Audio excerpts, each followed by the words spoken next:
Hello दोस्तों, मेरा नाम है सुरेश और आज हम लोग करने वाले हैं cell the unit of life का क्लास नंबर 4। तो हमने पिछले दिन क्या पढ़ा था?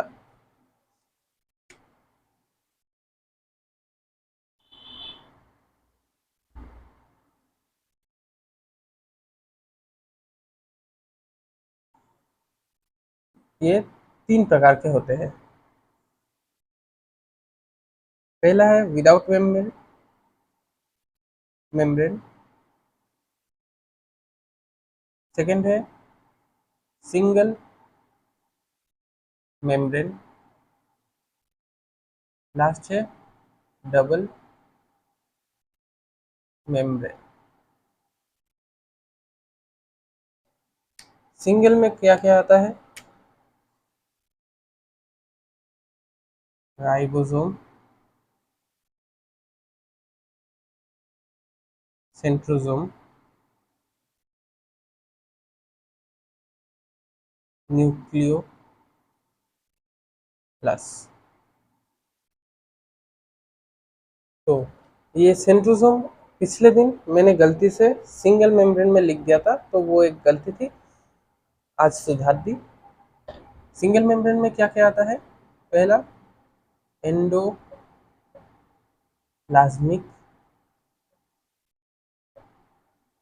Reticulum, Golgi body,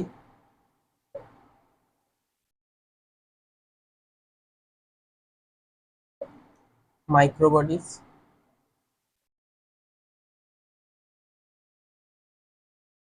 vesicles,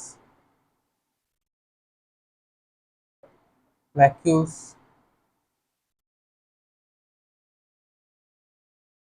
lysosome.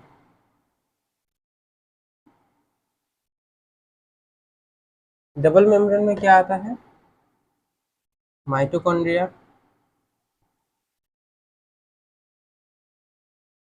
Plastid,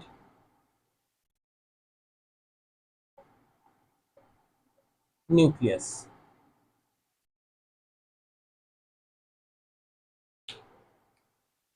तो पिछले दिन हम लोगों ने इनमें से कुछ भी नहीं पढ़ा था। हमने पढ़ा था सेल वॉल और सेल मेम्ब्रेन के बारे में। तो सेल वॉल में एक चीज बोलना रह गया था, तो आज हम लोग ये पढ़ने वाले हैं mainly endoplasmic reticulum, Golgi body, vesicle, vacuole और लाइसोसोम। ये चीज़ें कवर करेंगे। माइक्रोबॉडीज अगले वीडियो में कवर करेंगे और बाकी भी अगले वीडियो में होंगे। तो सेल वॉल में जो चीज़ कहना बाकी रह गया था वो कह देता हूँ।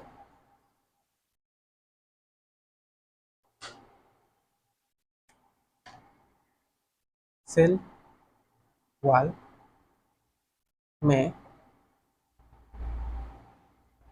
मिडिल लैमेला क्या होता है?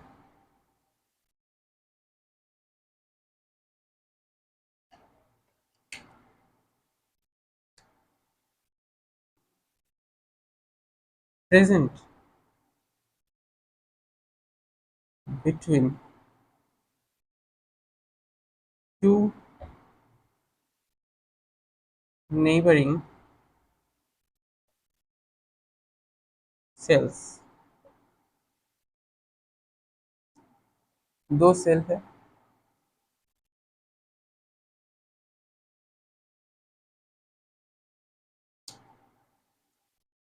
ये उनके सेल वॉल है।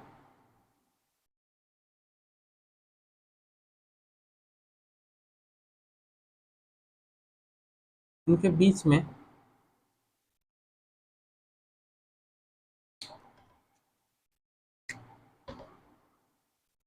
एक glue type material which held two cell together is called middle lamella। तो मिडिल लैमेला क्या है? Glue type material which held to cell together. इसका कंपोनेंट क्या होता है?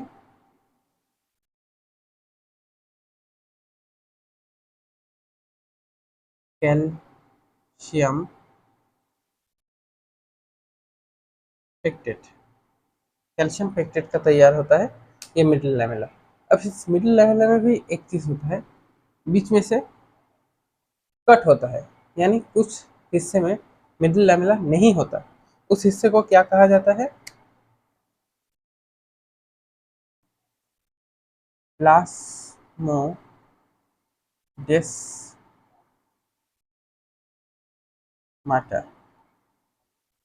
प्लास्मोडेस्माटा क्या है?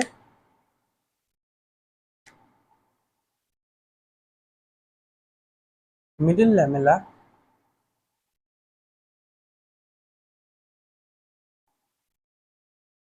ट्रैवर्स्ड, ट्रैवर्स्ड का मीनिंग है बीच में से कट हुआ, traversed by plasmodesmata.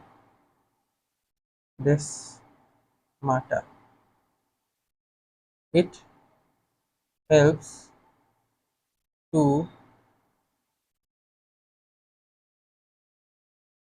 two cells to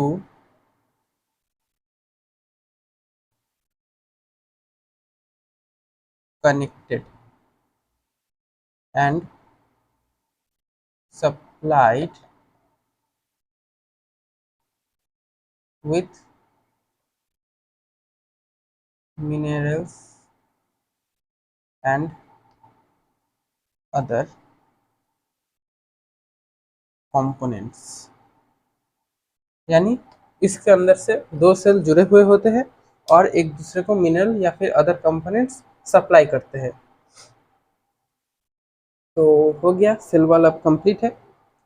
अब हम लोग आएंगे एंडोमेम्ब्रेन सिस्टम में।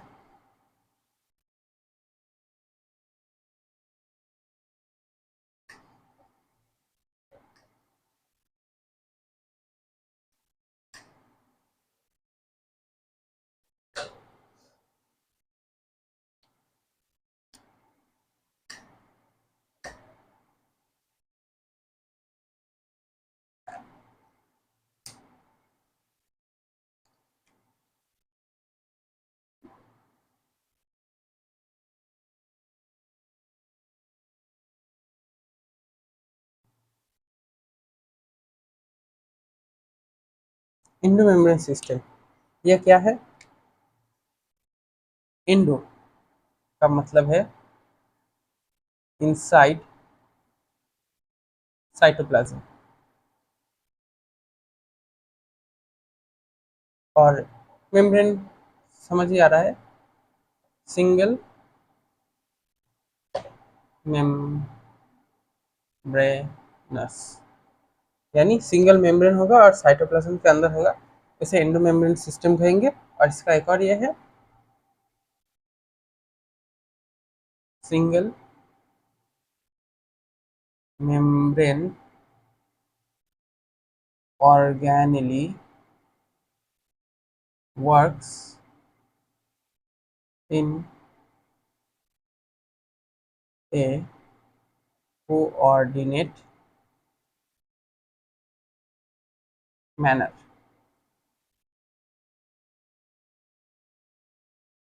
यानी सिंगल मेम्ब्रेन ऑर्गेनली जो एक दूसरे के साथ मिलकर काम करते हैं उसे कहा जाता है एंडोमेम्ब्रेन सिस्टम। तो क्या क्या इंक्लूड है इसके अंदर? इंक्लूड्स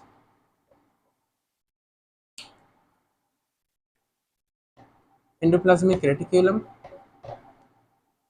गोल्गी बॉडी, लाइसोसोम और वैक्यूल्स। और not includes mitochondria,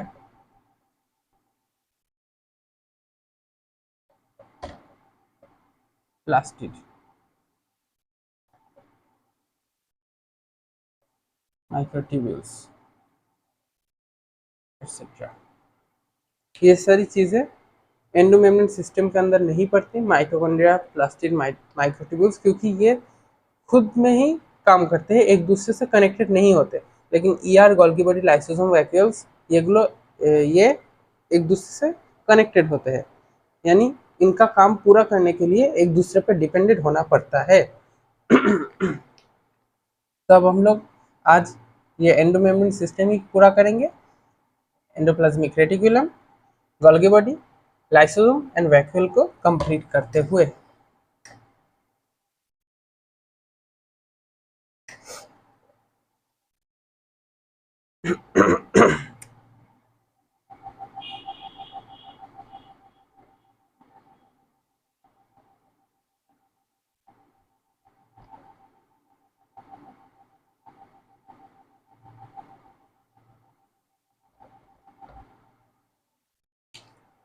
तो एंडोप्लाज्मिक रेटिकुलम क्या होता है?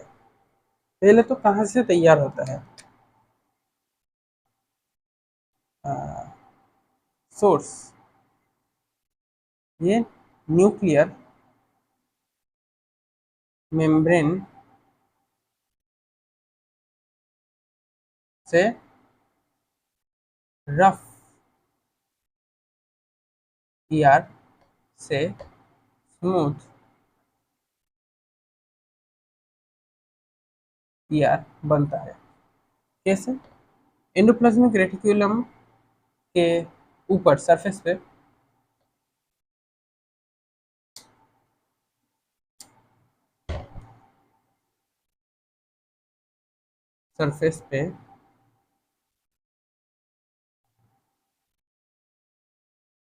सिस्टर्नी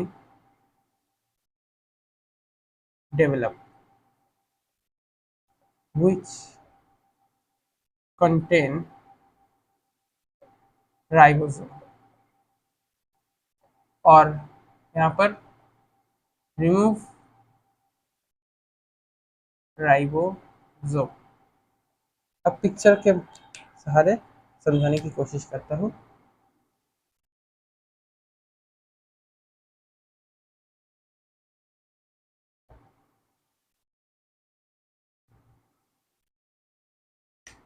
हाँ, तो ये है एक न्यूक्लियस।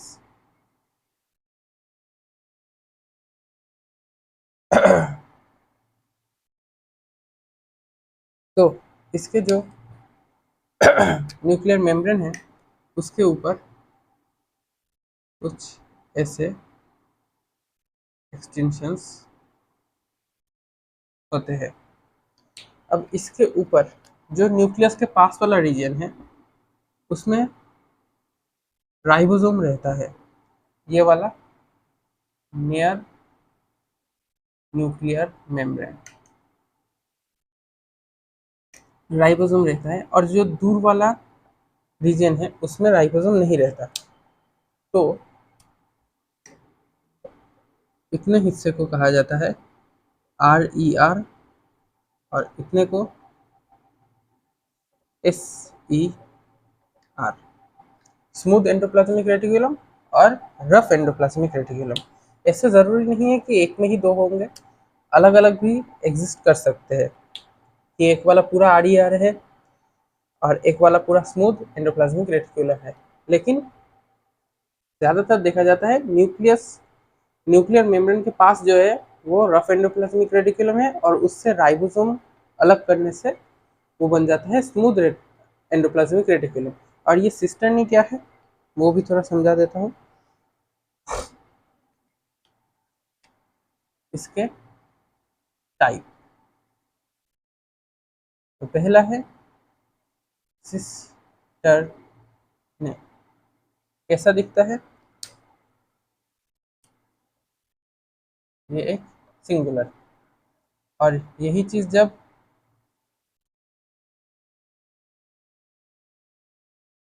डबल या ट्रिपल में हो जाते हैं, मल्टी सिस्टर्नी। ये वाला इसका है, ये वाला इसका है। अब क्या हो सकता है?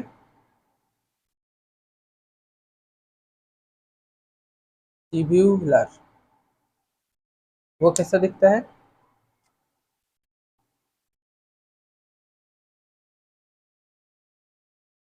ऐसा, इसे कहते हैं ट्यूब्यूलर। और एक और होता है वेसिकल, वो छोटा सा गोल टाइप का दिखता है। ऐसे 4 टाइप के होते हैं, cistern, multi cistern, tubular, vesicle. तो यहाँ पर अगर न्यूक्लियर मेम्ब्रेन से सिस्टर्नी डेवलप होता है, मल्टीपल सिस्टर्नी हो सकता है, तो उसे हम लोग कहते हैं, और उसका ऊपर राइबोसोम रहता है तो उसे रफ एंडोप्लाज्मिक रेटिकुलम कहते हैं। एंडोप्लाज्मिक रेटिकुलम ऐसे 4 प्रकार के हो सकते हैं। अब आ जाते हैं रफ एंड स्मूथ के डिफरेंसेस में या कंपैरिजन में। RER SER,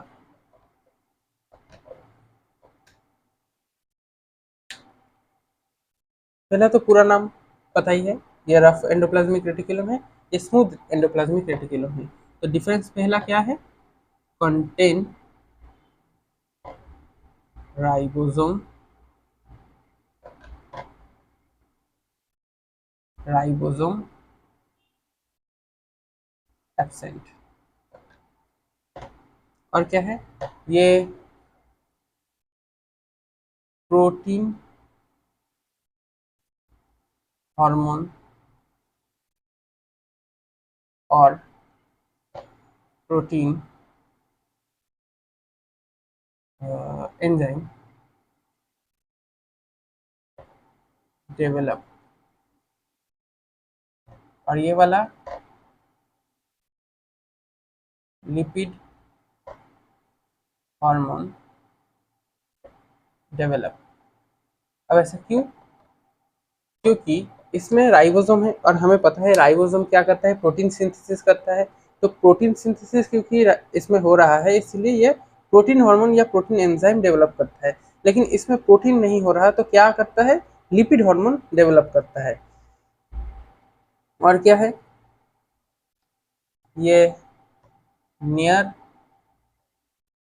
न्यूक्लियर मेम्ब्रेन है। और ये वाला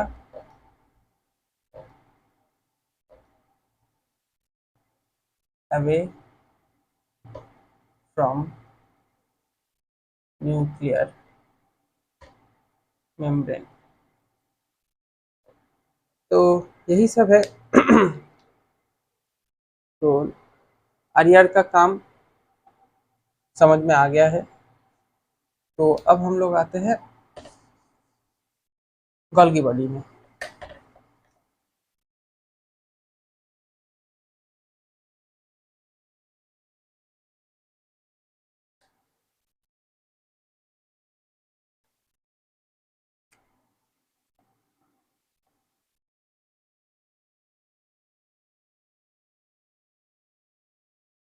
गोल्गी बॉडी दिखता कैसा है?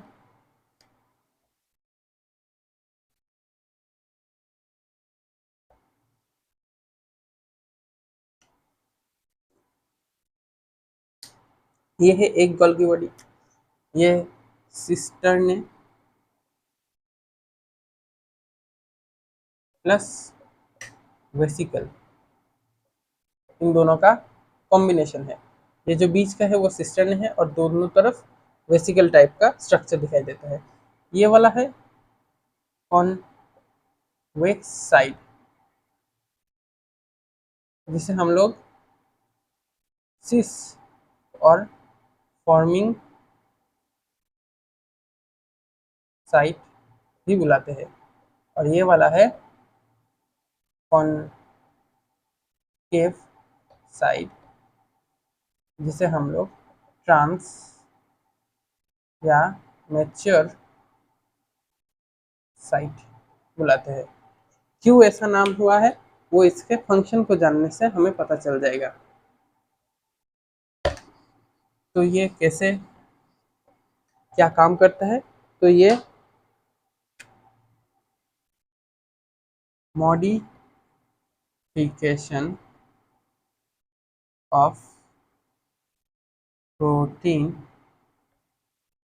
वेसिकल्स, ये मेनली मॉडिफिकेशन करता है। मॉडिफिकेशन क्यों करता है? टू डिफाइन इट्स वर्क, उसका काम क्या होगा इसे डिफाइन करने के लिए गोल्गी बॉडी प्रोटीन वेसिकल्स को मॉडिफाई करता है। अब वो काम कैसे करता है? तो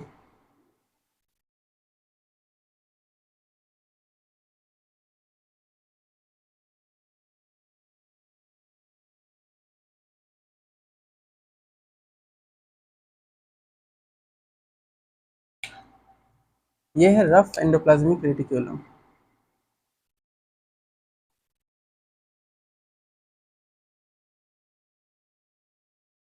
उसके ऊपर है राइबोसोम, इससे निकला है एक प्रोटीन वेसिकल, मेनली वेसिकल है और इसके अंदर है प्रोटीन, इसीलिए इसे कहा जाता है प्रोटीन वेसिकल। अब ये जो है वो एंटर करेगा गोल्गी बॉडी के सिस साइड में, एंटर इनटू सिस साइड। अब जब वो एंटर कर रहा है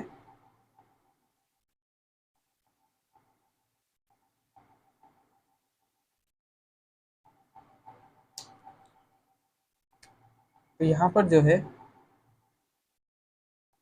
उसके ऊपर कुछ मॉडिफिकेशन हो रहा है।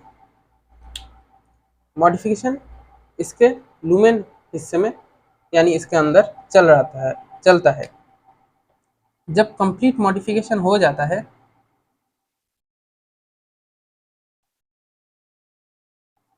तब इसके जो ये ट्रांस साइड है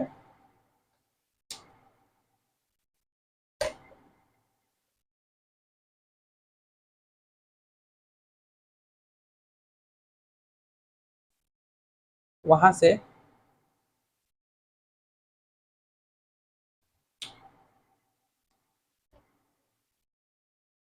modified protein vesicle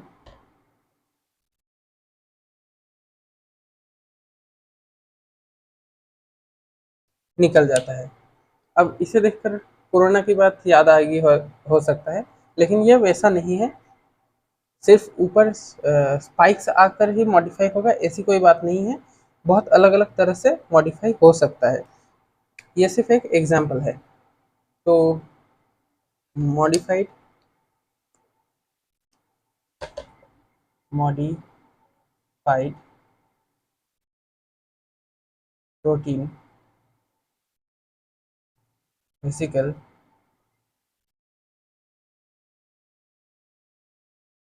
came out from the trans site.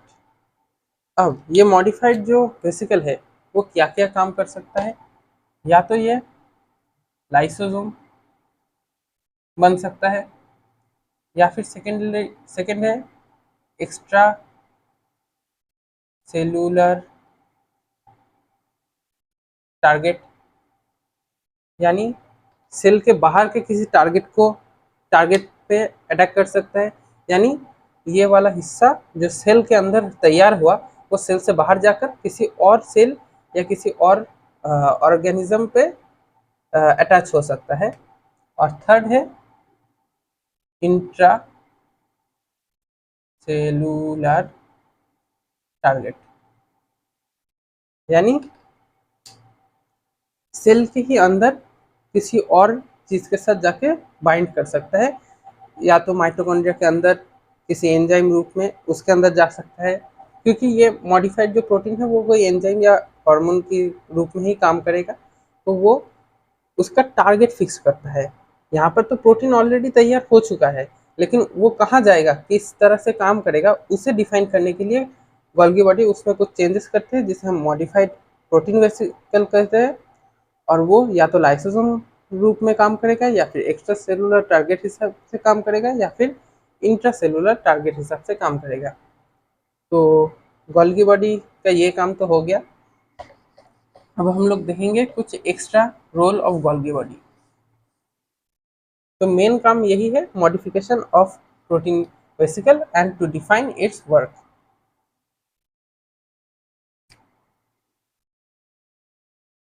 Extra role of Golgi body. Extra role क्या है?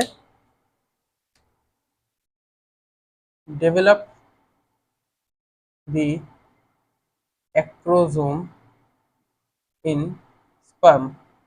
ये चीज़ें हम लोग आगे पढ़ेंगे, अभी सिर्फ याद रखने से ही काम चल जाएगा। और क्या करता है? Develop cell wall in cytokinesis of plant cell. Cell cycle and cell division में हम लोगों ने जब साइटोकाइनेसिस पढ़ा था, तब हमने कहा था सेल वॉल तैयार होने में गोल्गी बॉडी का रोल होता है। तो गोल्गी बॉडी खत्म हुआ। अब हम लोग पढ़ने वाले हैं लाइसोसोम, क्योंकि हमने देखा कि गोल्गी बॉडी के आखिर में लाइसोसोम तैयार हुआ। तो कैसे उस हिस्से में हम लोगों ने देखा, पहले जो रफ एंडोप्लाज्मिक रेटिकुलम है उससे प्रोटीन वेसिकल तैयार होता है, उसके बाद इसके सहारे यानी गोल्गी बॉडी के सहारे वो लाइसोसोम में बदलता है। इसीलिए इसे एंडोमेम्ब्रेन सिस्टम कहा जाता है, क्योंकि हर किसी का काम एक दूसरे से जुड़ा हुआ है। एंडोप्लाज्मिक रेटिकुलम से प्रोटीन वेसिकल बनता है, तभी वो काम में नहीं आता क्योंकि उसका टारगेट फिक्स नहीं होता। तो उसे टारगेट फिक्स करने के लिए गोल्गी बॉडी की ज़रूरत पड़ती है, और गोल्गी बॉडी से ही लाइसोसोम बनता है। तो अब हम लोग देखते हैं लाइसोसोम का काम क्या होता है।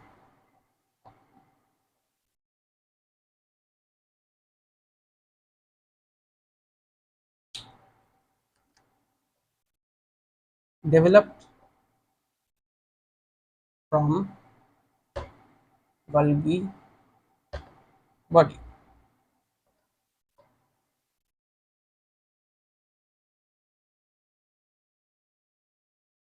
used as digestive function and macrophagocytic function. इसके दो काम है, या तो ये डाइजेस्टिव फंक्शन में हेल्प करता है या फिर फैगोसाइटिक फंक्शन में। Helps in digestive function and phagocytic function. तो डाइजेस्टिव में कैसे हेल्प करता है? तो सोच लो, ये है लाइसोसोम और ये है कोई फूड जो बाहर से आया है। ये है प्राइमरी लाइसोसोम। अब क्या होता है, ये दोनों एक दूसरे से मर्ज हो जाते हैं और इसके अंदर ये फूड एंटर कर जाता है एंडोसाइटोसिस, जो हमने पिछले क्लास में पढ़ा था उसके मदद से। और इसके अंदर जो एंजाइम होता है वो भी एक साथ एग्जिस्ट करते हैं। तो इसे कहा जाता है सेकेंडरी लाइसोसोम। अब इसका क्या होता है, फूड को ये एंजाइम की मदद से डाइजेस्ट करता है। तो डाइजेशन के बाद इसका हालत कुछ ऐसा हो जाता है, डाइजेस्टिव फूड है, एनर्जी सब निकाल लेता है। तो इसे कहा जाता है रेसिडुअल लाइसोसोम या फिर टर्शियरी लाइसोसोम। इस तरह से वो अपना पहला काम करता है डाइजेस्टिव फंक्शन, और दूसरा है फैगोसाइटिक फंक्शन। अब सोचो, सेल के अंदर बहुत सारे ऑर्गेनेली होते हैं, तो उनमें से कोई ऑर्गेनेली है जो बहुत पुराना हो चुका है, उसका काम करीब करीब खत्म हो चुका है, तब उसका क्या होगा? सोचो, एक माइटोकॉन्ड्रिया है, माइटोकॉन्ड्रिया है, इसका ये बहुत पुराना हो चुका है, इससे अब पहले जैसा अच्छे से काम नहीं होता है, जो एफिशिएंसी है वो घट चुकी है। तो अब ये दोनों फिर से जुड़ते हैं एंडोसाइटोसिस की मदद से, इसके अंदर माइटोकॉन्ड्रिया घुस जाता है,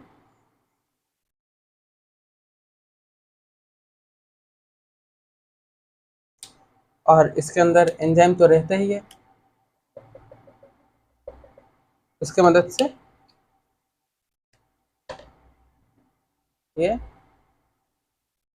डिस्ट्रॉय दी ओल्ड ऑर्गेनेलिस,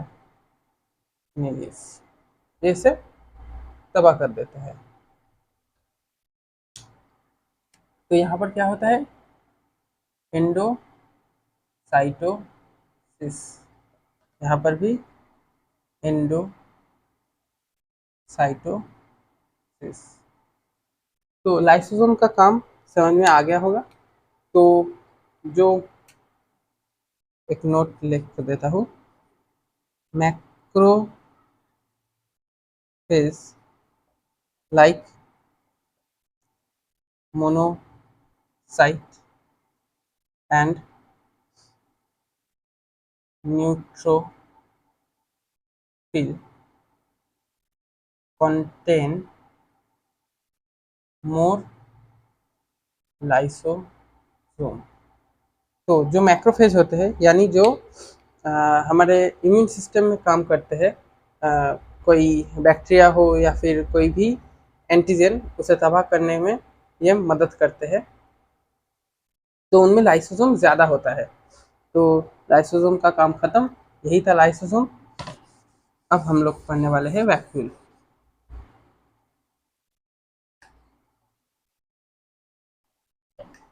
और वैक्यूल के साथ ही आज का क्लास भी खत्म हो जाएगा।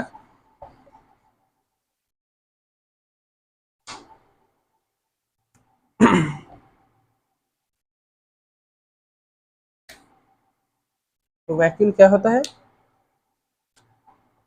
Storage structure and also used for elimination of excretory product।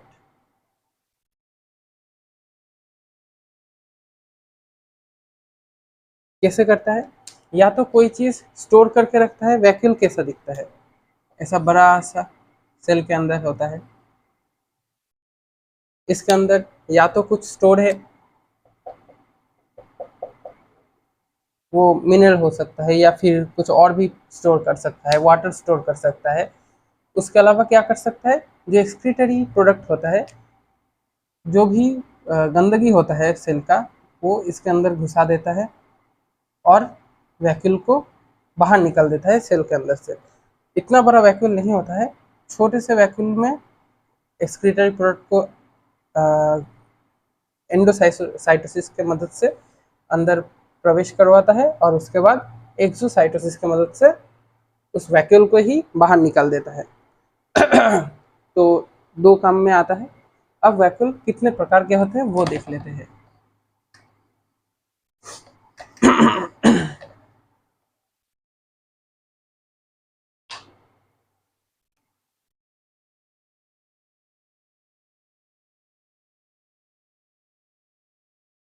पहला, सैप वैक्यूल। दूसरा है कॉन्ट्रैक्टाइल वैक्यूल। तीसरा है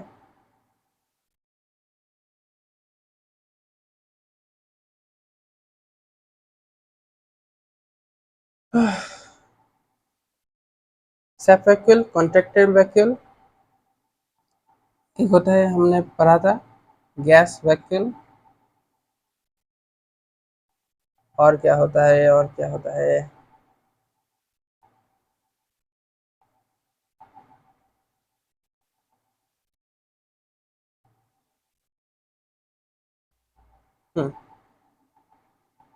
फूड वैक्यूल। तो सेल्फ वैक्यूल क्या होता है, ये मेनली जिस काम के लिए यूज होता है, ये फ्लासिड सेल है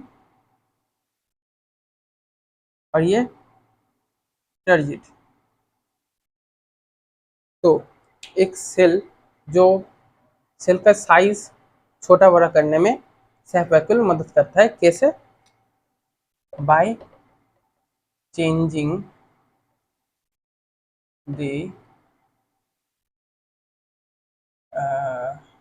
solute concentration in it। तो इसके बारे में ज़्यादा डिटेल में हम लोग ट्रांसपोर्ट इन प्लांट में पढ़ेंगे। अभी सिर्फ इतना याद रख लो, सेल्फ वैक्यूल सेल को बड़ा करने में मदद करता है by making itself flaccid to turgid. Flaccid से टर्जिड होकर वो सेल को बड़ा कर देता है। इसमें जैसे इसका एक एग्जांपल दे सकते हैं, सेल्फ वैक्यूल के इस फंक्शन को काम में लगाकर जो हमारा पत्र रंध्र होता है वो काम करता है। तो कॉन्ट्रैक्टेड वैक्यूल वैक्यूल क्या होता है, ये दिखाई देता है amoeba and Euglena fresh water organism में दिखाई देता है। इसका काम क्या है, remove extra water. Food vacuole किसमें दिखाई देता है, amoeba.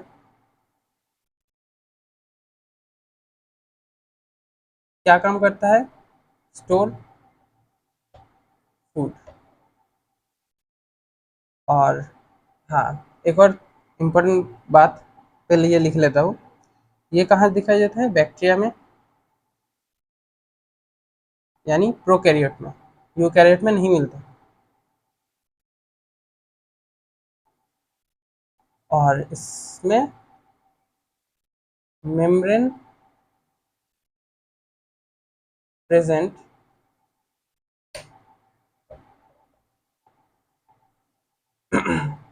But not of lipid. Lipid का नहीं होता लेकिन मेम्ब्रेन प्रेजेंट होता है, और यूज्ड एज इंक्लूजन बॉडी। हमने पढ़ा था इंक्लूजन बॉडी में, हम लोगों ने गैस वैक्यूल पढ़ा था, तो ये इंक्लूजन बॉडी के रूप में या स्टोरेज स्ट्रक्चर के रूप में यूज होता है। और वैक्यूल का जो है मेम्ब्रेन होता है,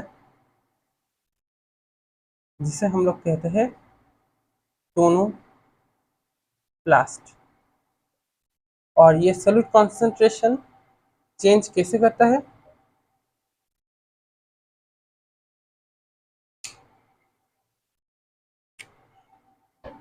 with the help of tonoplast.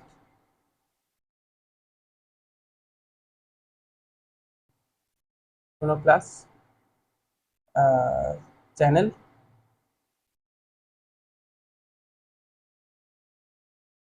And pump, यानी टोनोप्लास्ट में जो चैनल और पंप होते हैं उसके हेल्प से ये सॉल्यूट कॉन्सेंट्रेशन चेंज करता है।